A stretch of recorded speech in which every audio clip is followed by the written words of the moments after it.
अब हम एट्रिशन 1 से एट्रिशन 2 पे जंप करेंगे। देखें एट्रिशन 2 में G1 जो है हमारा ये 1/2 -1/2 -1/2 और 3/2 होगा। ए जो है हमारा 1 होगा, बी 1 और 1, x1 -1 और 1।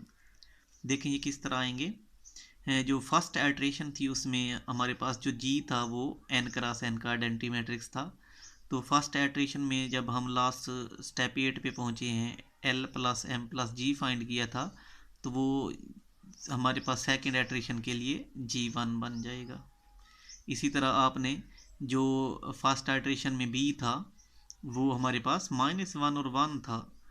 ठीक है, तो अब यहाँ पे देखें जो पॉइंट सी फाइंड किया था हमने, delta F at point X naught, sorry at point X one आपका अपडेटेड पॉइंट था, एक्स नॉट ओरिजिन था।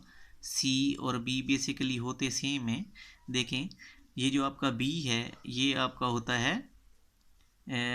Delta F at point X naught इस पे, और ये जो आपका सी है ये delta F at X one पे। देखें ये भी डेल्टा एफ होता है, ये भी डेल्टा एफ होता है। ये आपका प्रीवियस पॉइंट पे होता है, ये आपका अपडेटेड पॉइंट पे होता है। अब इस पॉइंट को आप नेगलेक्ट कर देंगे, क्यों, इस पे क्राइटेरिया फेल हो चुका है। तो अब हम इस नए पॉइंट को लेकर चलेंगे। तो इस पे ये जो आपकी वैल्यू थी सी वो अब बी में रिप्लेस हो जाएगी, और इस पे वैल्यू थी 1 और 1। तो x1 जो है आपका वो x नॉट प्लस डी से आया था। x नॉट आपका ओरिजिन था और d -1 और 1 था। जब ओरिजिन पे d ऐड करेंगे तो -1 और 1 आ जाएगा, तो इसको x1 का नाम दे देंगे। फिर आप स्टेप 2 पे चले जाएंगे, क्योंकि स्टेप 1 करने की ज़रूरत नहीं है।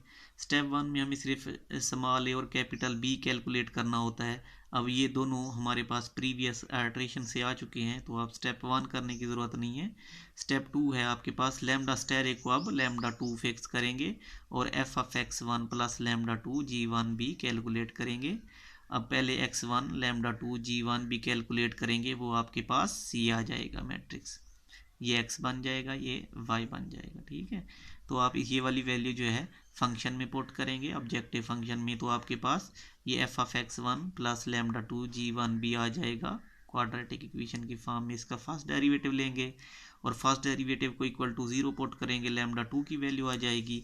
फिर आपने फर्स्ट डेरिवेटिव का सेकंड डेरिवेटिव ले लेना है। सेकंड डेरिवेटिव आपका नेगेटिव हो गया है, तो आपका फंक्शन क्या हो गया, मैक्सिमाइज्ड हो गया। मैक्सिमाइज जब हो गया तो आपने एक पॉइंट डी कैलकुलेट करना है, मीन कि आपने x1 जो आपने ये कैलकुलेट किया था स्टार्ट में उसको अपडेट करना है। उसके लिए आपको डी चाहिए, डी होता है लैम्डा 2 G1 भी। आप ये वैल्यूज पुट करवाएं तो D2 आ जाएगा। D2 जब आप फाइंड कर लें तो x1 में ये डी फाइंड कर ले, जब x1 में ये ऐड करेंगे तो x2 आ जाएगा। अब x2 is equal to x1 plus D आ गया, तो आपने इसको ऐड किया तो ये आपके पास -1 3/2 आ गया। डी की वैल्यू आ गई, जब x2 की वैल्यू आ गई, ये x2 आपका x1 का अपडेटेड पॉइंट है। अब इस x2 पे आप बीटा फाइंड करेंगे, beta is equal to F of x2। अब फंक्शन में आप x2 की वैल्यू यानी कि x की जगह पे -1 और y की जगह पे 3/2 पुट करेंगे, तो बीटा की वैल्यू 1.25 आ जाती है। ये आपकी बीटा की वैल्यू आ गई। ए की वैल्यू आपके पास क्योंकि 1 गिवन है ये स्टार्ट में, और आपके पास बीटा की वैल्यू 1.25 है। ये बीटा माइनस ए लेंगे तो आपके पास ये 0.25 है, लेस देन एप्सिलॉन आ गया, एप्सिलॉन 0.5 था। तो आपके पास ये क्राइटेरिया सेटिस्फाई हो गया।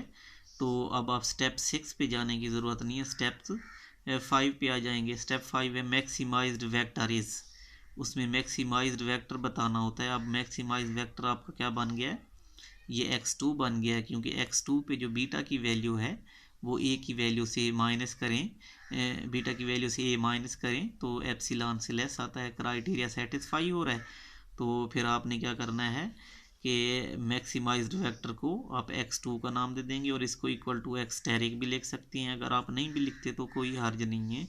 और मैक्सिमम वैल्यू फंक्शन की बता देनी है कि beta is equal to F of x2 is equal to 1.25। अब यहाँ पे ये हमारा रिक्वायर्ड सोल्यूशन है।